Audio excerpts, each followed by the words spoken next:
এই সময়ের breaking news হলো বাংলাদেশ দখল করতে যাচ্ছে ভারতের নরেন্দ্র মোদি। হ্যাঁ, ভারত সরকার নরেন্দ্র মোদি বাংলাদেশ দখল করতে যাচ্ছে, এমনটাই শোনা যাচ্ছে।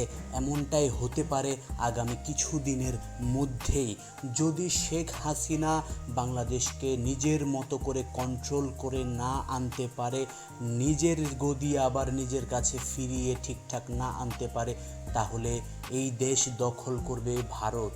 বাংলাদেশ আবারও হয়ে যাবে ভারতের অংশ, এমনটাই শোনা যাচ্ছে। বাংলাদেশ যদি হয় ভারতের অংশ, আর তাহলে বাংলাদেশের মানুষ সেটাকে কিভাবে নিবে এটাই এখন ভাবনার বিষয়। কিন্তু এইটা তো সত্যি কথা যে ভারতের অংশ আবার হয়ে যাওয়ার অনেক বেশি সম্ভাবনা রয়েছে বাংলাদেশের। আর যদি তাই হয় তাহলে ভারত হয়ে যাবে দ্বিগুণ শক্তিশালী এবং অনেক বেশি আক্রমণাত্মক, এমনটাই তো শোনা যাচ্ছে এখন। সারা বাংলাদেশের এখন একমাত্র ব্রেকিং নিউজ হচ্ছে এটি, নরেন্দ্র মোদি দখল করে কি নিবে তাহলে শেষ পর্যন্ত বাংলাদেশ? তাই কি হতে চলেছে? তো বন্ধুরা, এই ব্যাপার নিয়ে আপনাদের কি মতামত অবশ্যই কমেন্টে জানাতে ভুলবেন না। আর আমাদের ভিডিও যদি আপনাদের ভালো লেগে থাকে তাহলে অবশ্যই লাইক, কমেন্ট এবং শেয়ার করেন।